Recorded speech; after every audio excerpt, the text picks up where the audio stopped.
I'll be talking about the predictive index. This is my profile. Happy to talk about it, but what predictive index allows us to do is when you're hiring somebody, it's called you're hiring for the head, the heart, and the briefcase.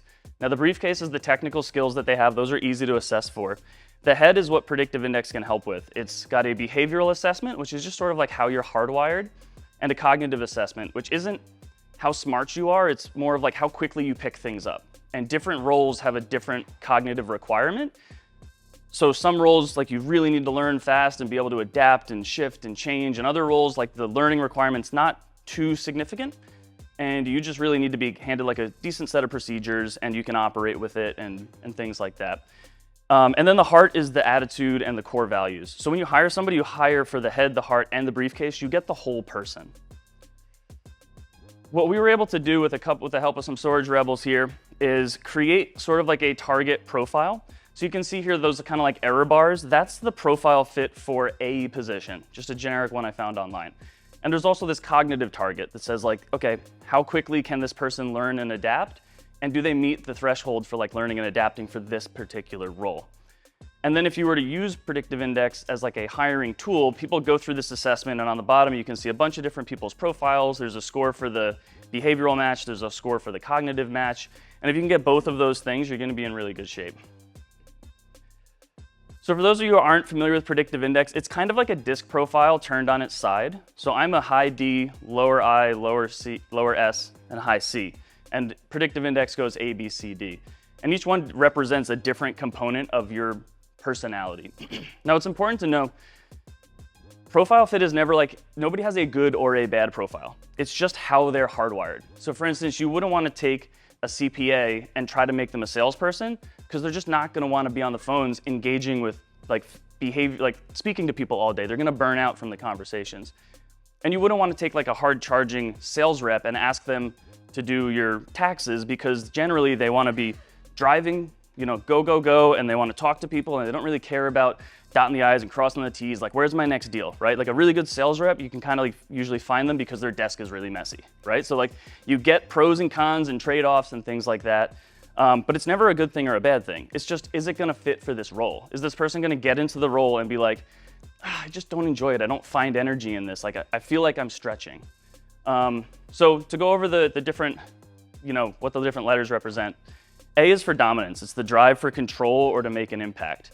And I'll say, pay attention here because after we get off of this, I want you guys to take that worksheet that you have and just kind of pencil in like where you think a boots on the ground position is gonna go. Because that's what we did. We took a couple of people and they basically took this assessment, but like in a reverse style. And it spits out like, hey, this is probably the hardwiring of the person who would like find energy in this type of activity. They'd enjoy doing the work.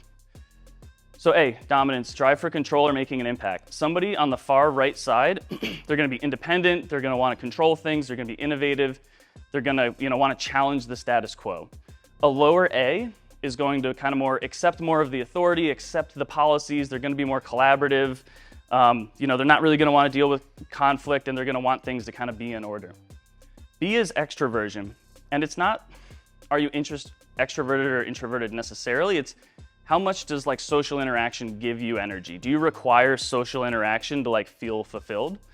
So a high B is gonna have a lot of interest in people, they're gonna find interaction energizing, they're gonna really value acceptance and approval, like in a group and in a community.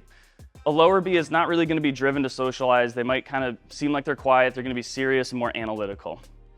C is the drive for consistency and stability. So a really high C, they're gonna be calm, stable, steady, they're gonna like a routine, they're gonna be comfortable with the same old thing over and over, and they're just generally gonna accept things how they are and not really love change. A lower C is gonna not really need stability, they can take it or leave it. They're not gonna need that consistency. They're gonna be biased towards action and making change, and they love a little bit of variety in their work. And then D is the drive to conform to rules or structures. This is like your process focus, where a high D is gonna be diligent, serious, they're gonna wanna get things right, they're gonna prefer to like not make any mistakes, like they're gonna be more perfectionist, and they're gonna be cautious and more risk averse. A lower D is more informal, spontaneous, they care more about the result than how they get there. They probably don't even like structure and just wanna do it their way. And they're gonna enjoy being a little bit more creative in their work.